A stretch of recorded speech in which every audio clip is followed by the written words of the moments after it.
கர்நாடகாவை சேர்ந்தவங்க அப்படிங்கிறதுனால கன்னடமுமே நல்லா பேசுகிறாங்க. அதனால தான் கன்னடத்தில் அவங்களுக்கு வாய்ப்பு கிடச்சிருக்கு. ஏன்னா சின்னதில் வந்து அவங்க ரொம்பவே அழகாக இருந்திருக்கிறாங்க. அவங்க காலேஜ் கல்ச்சுரல்ஸில் வந்து கன்னடத்தில் இருந்து வந்த ஒரு செலிப்ரிட்டினால் கிடைச்ச வாய்ப்பு தான் இது அவங்களுக்கு. அதுக்கப்புறமே கன்னடத்தில் அரண்மனை அப்படிங்கிற ஒரு சீரியல்லையும் நடிக்கிறாங்க. சரி, நம்மளோட மதர் டங்கில் நம்ம ஒரு படமாவது சீரியலாவது நடிச்சிடணும் அப்படிங்கிற மாதிரி யோசிச்சுட்டு இருக்கும்போது தான் துளு, அந்த மதர் டங்கில் உள்ள ஜெய் துளு நாடு அப்படிங்கிற ஒரு படம் வந்து வருது.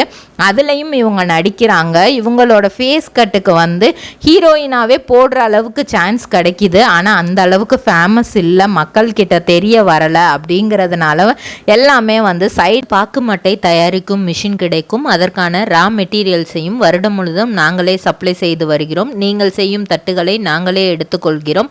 அதற்கான லோன் வசதியும் செய்து தருகிறோம்.